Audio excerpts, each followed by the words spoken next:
All right, I guess we'll talk about manifestation. Uh, I think someone asked me about this recently, and here's the thing. I have actually manifested things into reality.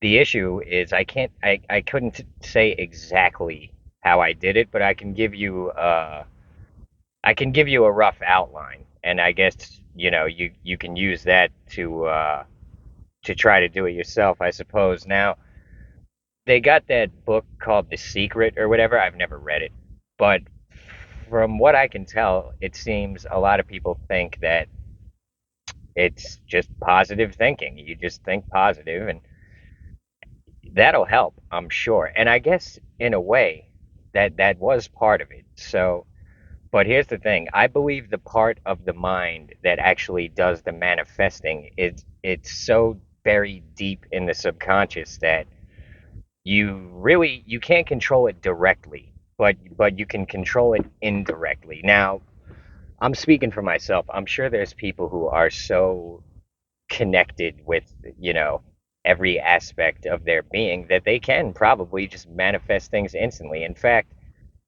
I mean, you'd have to go on my Patreon to there's beings out there who do that. Are there any people on Earth who do that? I don't know, but here's an example. Now, I read a book by Robert Monroe. I think he founded the Monroe Institute, and they do a lot of research into outer body experiences and stuff. Now, the reason Robert Monroe is so into that stuff is because he was having outer body experiences. Now, this is like an academic guy. This is back in, like, I don't know, the 60s or something. He's not like some spiritual hippie type person who's into this stuff. So he was having outer body experiences on accident, and he thought he was having hallucinations. And he had friends who were therapists and psychiatrists and stuff, and so he would talk to them about it. And he didn't want to sound nuts, but he was kind of freaked out by what was happening. He was having experiences where he would leave his body. He would fall asleep and leave his body, and he just didn't understand it. He thought it was a hallucination. And so eventually, when he was talking to his psychiatrist and therapist friends, they were saying basically, like, it's possible that you are leaving your body. They were saying, like, we've heard of stuff like this. We've just, it's certainly possible because you're not displaying any other effects of someone who would be hallucinating. Everything is fine with you. So they suggested he do some experiments. When he leaves his body, he goes and observes something, and then whatever he observed to try to confirm it. And as the book goes on, he learns to do that. It's not an easy thing to do. So it's like having a dream and being in control of it is kind of how he was explaining it. But he was experiencing all kinds of things, all kinds of dimensions, and I believe, and he believes that when we dream, our our spirit body is literally in another dimension. So, um, in some of these dimensions, you can instantly manifest things. So, um, I do believe there are people living on Earth that have the potential to do that. I just don't know if any of them in our current time do that.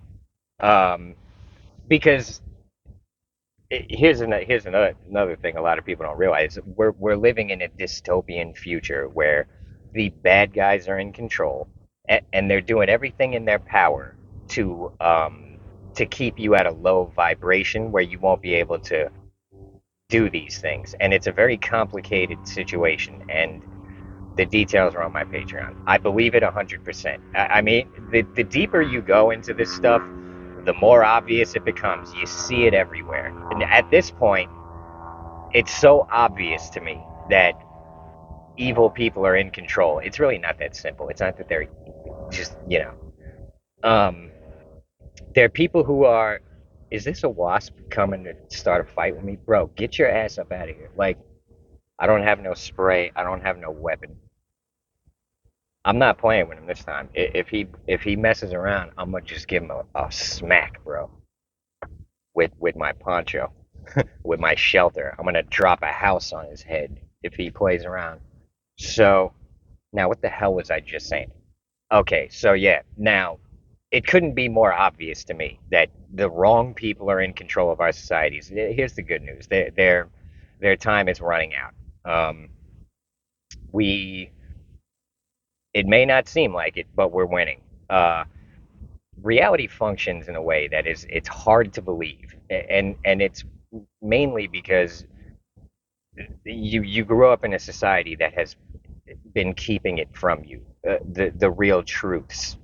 So, anyways, we're talking about manifestation here. So, now when I did, it, I've manifested things more than once. Now, here's the thing: when it worked for me, it was when my karma was pretty much cleared up, pretty much leveled out. I wasn't on anything, including weed. I wasn't even smoking weed. Um, the first time I quit smoking weed, I was forced into it. I had been smoking weed since I was about 15, steadily till early 20s, mid 20s. I couldn't tell you exactly, but what happened was I was too broke to afford weed anymore, so I had to quit, and it was a hard time for me. I mean, I was very addicted to weed. I mean, quitting heroin's harder, but quitting weed at that time, it was everything to me. So it was very hard for me to quit. So, um, but it took me months to adjust to being sober all the time. But eventually, I started really feeling a whole lot better than I had in years. Um, the weed was causing a lot of anxiety and a lot of issues for me that um, they didn't go away instantly when I quit weed, but as time went on and I started getting more interested in other things like working out and shit like that, the anxiety kind of went away. So, um, my mind at this time was very sharp and clear, and everything was good. So, what what ended up happening was I ended up getting evicted. I've told the story before in previous videos. If you want the full story, why I was homeless is the videos, and so then I started thinking, I have nothing to lose. Let me try some big things. I started doing stand-up comedy, and I, for whatever reason, I was the first time I did stand-up, I did horrible. Second time, I did all right, and after that, pretty much every time I did it, I got better, and I was getting better quickly. And I was evolving this style of like a one-liners where I write these quick, sharp little jokes, which is it's not a very common style. It's a pretty rare style in stand up. It's a hard style to pull off, but it was coming to me pretty naturally. So I was killing every crowd. And then what happened was right before I left Florida, all my friends had wanted to see me do stand up. I didn't want them there. I was thinking if I'm gonna bomb, I'd rather bomb in front of people I don't know. I wasn't really comfortable with having people I know there. But anyways, I was about to move to Vegas, and I was like, all right, any of my friends who want to come see me do stand up can come see me this night. And it was my last night doing stand up in Florida, and everyone thought I was good. So I really killed the crowd that night, and so it gave me this confidence boost when I moved to Vegas. And then in Vegas, I was convinced that I am about to be the next Cat Williams. I was like, I am on fire. And I was my first open mic in Vegas. I think it's just an open mic. I do my little set. As it turns out, it was a competition and I won it. I was like, I just thought I was so unstoppable. And that thought and that belief, I wasn't lying to myself. I believed it in the deepest part of my heart that and the reality is, when I look back on it, I don't even do any of those jokes anymore. A couple of them, but I'm a lot better at stand up now. But back then, I thought I was the greatest thing that ever happened to stand up comedy, and just that belief. And like I said, I believed it with every fiber of my being. Opportunities were just coming to me, and I was, you know, things were happening, but I was too distracted with trying to make money and make a living to really capitalize on it. But I ended up manifesting some major opportunities. One of the major ones, and this was like the nail in the coffin why I even stopped doing stand up. I was working at Belmont at the horse track. At this point, for the past now I'm in New York. I'm killing. I'm doing well in competitions. I was undefeated in stand up comedy competitions when I went to New York. I won every single one that I entered. And then in New York, I get in a major one, March Comedy Madness at Comics Comedy Club, which is no longer there in New York, but it was one of the major clubs. There was Comics, Caroline's, and the Comedy Cellar. Those were the three major comedy clubs in New York. And out of every New York comedian who was in this competition, which was at in this was in 2010, every single New York comedian was in this competition. I got to the final four. I lost to Sam Morrill, who was the best comedian in the competition. So I was content. I was thinking to myself, I've only been doing stand up for 2 years, and I just beat every single New York City comedian except for Sam Morrill, who, if you're gonna lose to someone, he's the best one to lose to because he is the best comedian. So, my belief in myself was so high, but something changed after that competition. I kind of felt like my ambition went away a lot. I kind of felt like I proved my point. Within 2 years, I'm at the top of the world in comedy. In um, I, I don't not professional, but maybe amateur comedy. I was at the top of the game, and every comedian in New York knew my name. Um, there's famous comedians out there. If you ask them about me, I guarantee they know who I am because at this time I was on fire in New York, but I was also an arrogant little asshole. A lot of people didn't like me, but they all knew me, and so I kind of manifested this whole situation. 3, 4 years before that, I was, you know, a complete pothead loner sitting in my apartment working some regular job and going out on the weekends and getting hammered with a bunch of dudes. This the whole situation with the comedy and shit, if you would have told me about it, I wouldn't have believed you. But that self-belief, it changed things so fast. But like I said, I had the need to make a living, and pay my bills and pay my rent. If I didn't have that, if someone was just funding me at this time, which I didn't want. I wanted to do it on my own. But let's just say if I had a good steady job, it didn't matter what it was. I would have ended up getting pretty big on the comedy scene, I believe. But anyways, I was after the March Comedy Madness competition, I was content, and I was thinking to myself, kind of like, I proved my point. I proved that I can do it. Now I got to make money. And I'll go back to stand up at some point in the future when I've got the financial means to support myself to do it, which is where I'm at now. But so that shift in mindset where I kind of shifted from being focused on stand up to being focused on I gotta start making money again. Anyways, I ended up getting a job at the horse track at Belmont where they do the Belmont Stakes. And while I'm working there, I'm falling back into my old routine where we're smoking weed on the job, and it was cool. I really enjoyed that job. Oh, that's not a cat, that's a raccoon. I'm like, what the hell cat is that? There's like 20 feral cats around here, and there's no gray one. That's a raccoon over there. He's big too. Anyway, so I I'm like, I'm gonna go get some sort of job. And what I was thinking at first was that now I got a full time job at Belmont. I'm going to be able to do stand up. The reality of the situation was I was working on Long Island. I had to take a bus to work and a bus home. So I was leaving my apartment at 6 a.m. and getting home around 6 p.m. And by that time, I didn't have time to go out to the city and do stand up. So I was thinking to myself, it's good to have a job again. It's good to have money again. It's good to be able to pay my bills. It's good to be able to eat what I want, but I am sacrificing my dreams. I hate to even say it that way. It's not. my highest potential, I'm sacrificing that for comfort and security, is what I was thinking.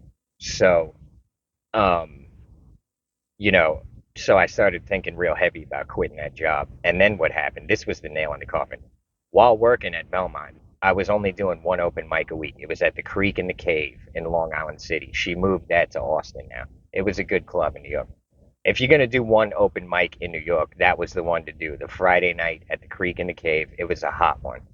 There was every New York comedian was there. All the people that really mattered were there every Friday night. And so that's the one I was doing. But after working all week, I'd be in party mode. I'd go do my set. I'd get hammered. We do, you know, I wasn't as focused as I had been when I was doing stand up, and you know, not working at Belmont. Belmont was um, kind of bringing me back to this attitude where my time off, I wanted to spend it chilling, not hustling and doing comedy. So what ended up happening was couple months into working at Belmont, I get an email from the booker at Caroline's, a really hot French girl. I don't know if she still does the booking. She's one of the bookers, and she's like, they knew me at Caroline just from me being on the New York comedy scene and winning competitions and doing shit like that. So my name was out there. So out of the clear blue sky, I get an email from the booker at Caroline's telling me their Comedy Central is doing this thing called Comics to Watch. We want you to try out for it. We think you're one of the potentially big talents coming up right now. And I'm like, of course I'm going to do it, but I was so afraid to fail that I was like, man, I've been doing one open mic a week for about 8 months now, 6 months. I am not in no shape to be doing it, but I can't say no. Anyways, the date comes, I go up, I get drunk before I even go up because I was so afraid and so nervous. I go up there, I'm drunk, I'm reading the jokes off my hand. My jokes worked. I killed the crowd, but I looked like a drunken idiot. And you know, they didn't, nothing ever happened from it. But if you Google Joey McDevitt Comedy Central comics to watch, you'll see I'm not lying. There was flyers printed up and shit. It was at the New York Comedy Festival. I think it was 2011. Anyways, my point it is I believe I manifested all that with just this solid belief that I was the best in the world, and I still believe, I still believe a lot in myself, but um, I'm not as focused as I should be on stand up right now. But here's the other thing. I got YouTube and Patreon, and I'm about to start doing another type of YouTube video. I think I'm going to start doing a Red Dead Redemption playthrough on this channel. And I got another YouTube channel that I neglect. I got a lot of shit going on. So now, to get to that point where you can manifest reality, I believe, first things first, you got to clear your karmic debts. Now, how do you do that? You live your life properly. And when things happen that you might not want to happen, you got to realize maybe this is some karmic retribution. I'm going to deal with it. I'm going to live through it. And that'll be a debt paid off. Lots of things happen to me in my life. And I would think to myself, this is karma for something I did in the past. I'm not a saint. I've done people wrong. I've done wrong things. I'm going to live through it. And hopefully I'll be a better person on the other side of it, or whatever. I just dealt with it, whatever came. And so then what happened was I ended up addicted to heroin while I was on the street, and I felt deep down. This is like the main thing that got me off heroin was I felt deep down in the deepest part of my heart. I really enjoyed heroin. I really loved it for a while there, but I was thinking, you're not gonna get to the future you want, which whatever that may be, but it's not going to happen while you're on heroin. So the people out there who are addicted to this or addicted to that, you got to clear all that shit out first before. This is my belief. The universe is not going to reward self-destructive behavior. Um, Now I'm speaking from my own experience, my own perspective. I could be wrong. So, but I felt in the deepest part of my heart, the same part of my heart that yeah, has always um has always my deepest intuition. It's always right. So I was thinking, um, and I'll tell you a funny situation in a second. So I just felt deep down this it's not going to work until I'm off heroin. So that was one of the things that got me off heroin was wanting to get to my highest potential self, which is me making a living doing things I don't hate, and you know what I mean. Maybe doing stand up, YouTube, Patreon, whatever. I'm pretty much there now. I've achieved what I had set out to achieve a long time ago. Um, I didn't necessarily want to be a rich and famous comedian. What I wanted deep down was to not work a full time job that I hate and just hate every second of my life. So um, hopefully this video is making sense because it's getting long, and so that's what you got to do. Whatever you got to be brutally honest with yourself and figure out what it is that's holding you back before you can even think about manifesting positive things. You got to clear all that bullshit out first. And the way to do that, the truth sets you free. So you see people out there saying, like, I do so much good for everyone and this happens to me. Realistically, if they're being totally honest, a lot of the good that they did for other people was in a roundabout way. They were doing it for some sort of personal gain. So you got to be brutally honest with yourself about these things. And the universe is not unfair. It's not unbalanced. It's not going to give you, it's not going to put anything on you that you didn't earn. As in whatever pain and suffering or whatever. It's so, and here's how I believe it works. Deep down, everyone knows themselves, and I'm talking at a subconscious level that you can't control. This so you can tell yourself, "Oh, I helped him for this reason," but if if that's not the truth, deep in the deepest part of your heart, you know. And so you can you can tell yourself all the lies in the world, but deep down, it it, it could be a part of your subconscious that you don't even pay attention to, but it knows, and that's the part that I believe manifests. So the way I manifest things is I do what deep down I know is the correct thing to do. Have I been doing that lately? No. You know, um, I should not. In order to really manifest what I want, I believe I've got to be 100% sober. Right now, I'm smoking weed again. But here's the other thing. I've been homeless for the last 10, 15 years. I'm chilling right now. I got a roof over my head. I'm taking a little break. Sometimes we expand, sometimes we contract. Right now, I'm contracting. When I expand, I'm building up energy right now for you know what what I'm gonna do in the not too distant future. So um, you know, uh, uh, I'm hoping this makes sense. But what I'm saying basically is you can't just tell yourself this I believe this because deep down it your subconscious knows what's true and what isn't. So there's no point in lying to yourself. Like God sees everything. The deepest part of your subconscious is in a way that's God himself. So we're all aspects of God. We are individuated aspects of the one infinite creator. Go on my Patreon if you want details. But so what I'm saying here is in the deepest part of your heart, you got to really feel that you deserve these things, and you got to feel that you did the right things to get it. Now that's how I manifest things. I do what I know needs to be done. Every negative thing that happens to me, I see it as a lesson. I try to learn from it. I feel like if I don't learn from it, it's going to keep repeating itself. So whatever happens, I try to figure out what God is trying to tell me right now.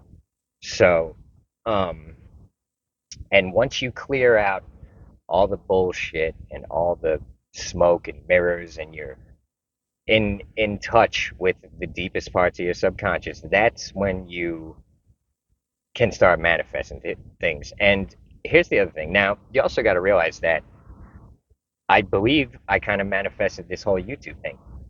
The way my YouTube took off, it happened at a time when my car broke down and I was about to be homeless, but I felt deep down that, you know, I felt I was on the brink of something big. I couldn't even explain it, but in my mind, I was thinking, I need to street perform stand-up comedy because then I'm going to make a couple $100 a night and I'll buy another car. So I was going out to Clearwater Beach to do that, but the beach was dead. There was no audience. I'm like, what the hell? So I was doing the portraits out there just to have enough money to eat and buy cigarettes and stuff like that. My car was parked about a half-hour walk from Clearwater Beach, and so that was I was living out of just a stationary car in a parking lot. I couldn't drive it; it wasn't running right. So what ended up happening during that time while I'm doing the portraits again, and I'm kind of scared. I'm thinking I'm going to be homeless again if they kick me out of this parking lot. My car is barely running. I'm gonna be out on the street with my shelter again. Anyways, what ended up happening was my YouTube just blew up out of nowhere. I hadn't put up a video in like 6 months. I had put up some shorts within the last couple of weeks, and I believe that's what triggered it. But so within 1 week of the street performance stand up didn't work, my YouTube was blowing up. And you know, I manifested it I, not exactly the way I thought it would be with me street performing stand up and making a bunch of money. But the YouTube took off and started paying me not a bunch of money, but uh, enough money to get my car fixed and get my car insurance back and to get to driving again. And you know what I mean? So hopefully this makes sense. Let me watch it. But the gist of what I'm saying is in order to get to that point where you can start manifesting what you want, you got to clear out all the karmic debts, negative karma, negative thoughts, negative feelings.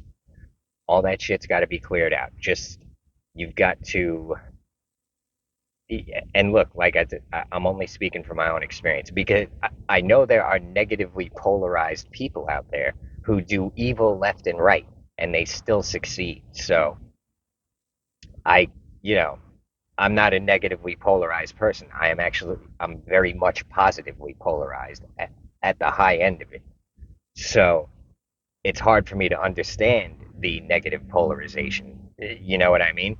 But and some of you listening might be negatively polarized. And so there's ways to manifest and be powerful on the negative end of the scale too. But I'm only familiar with the positive end of the scale. You know, it, reality is a complicated thing. Look into quantum physics. Anyways, so you know now manifesting what you want is like building a castle. You gotta build a foundation first. You know what I mean? And I believe the foundation is a solid person clear of all the negativity and karmic debt and bullshit, and you build from there. If you build it on crooked ground, it ain't gonna be stable. You know what I mean? So, everyone's on a different, um, you know, level on this scale. So some people, what you got to work on is just clearing out the negativity. A lot of people have a lot of negative thoughts holding them back that are happening. They don't even notice it. Start noticing your thoughts. Don't no negative self-talk. Oh, I'm an idiot for this. Forgive yourself, forgive others. Um, God forgives you. If you want forgiveness, God forgives you. God forgives everything. I don't care what you did. God gets it. God understands. If you genuinely want forgiveness, God is going to give it to you. I promise you that. And it doesn't matter what you did. It's a complicated situation, but we're all he without sin cast the first stone. Nobody has a right to judge you. So God gets it, whatever it is. You're forgiven. If you want forgiveness, God's got you. So, anyways, clear out all the negative shit, straighten out your karmic debts, which is going to happen naturally. You don't even got to put no effort into it. Just handle whatever happens properly. Don't Try not to do harm to others, physical, mental, emotional, because that accumulates karmic debt. Um, but that that's it in a nutshell. Clear out all the negativity and do your best. Do the best you can at all times, and I guarantee you, if you are doing your best at all times, you're gonna manifest what you want. Now, another little hint I got, man, this video is getting long. What I heard it is the manifestation works with frequency. You got to match your frequency to what it is you want. Now, that's the quick version. I just gave you the long version, but the quick version is whatever it is you want. Let's say you want $10 million. You've got to have the frequency of the version of you that has $10 million. Once you match that frequency, you're gonna get it. So that's the short explanation. So if you made it this far in the video, you got the short version. Anyways, let me watch this video, see if it makes sense. The problem is every time I end the video, I think of 10 other things I should have said. Anyways, but that's why I make other videos. So anything I missed in this one will come out in a future video anyway. So I appreciate every single one of you. If you made it this far, I appreciate you. Thanks. I know a lot of you guys watch my full videos. I really appreciate that. You guys are awesome, dude. And so, thanks for the subs, likes, comments, tips. People send me tips. I appreciate you. The super chats or any, I appreciate every single one of you. Thanks for the Patreons, especially. And I guess that's about it. Everybody have a good one. I'm doing stand up tomorrow. Next video, maybe Thursday. We'll see. We'll see what's up. But yeah, everybody have a good one, and just do your best. And if you do your best, I'm telling you, the universe lines up, frequencies line up, shit starts happening, bro. You wouldn't believe it. You wouldn't believe it. I mean, this is why I do believe in ghosts and shit. I've had impossible things happen to me. It things that don't make sense. So, anyways, appreciate every single one of you. I'll see you on the next one. Everybody have a good one.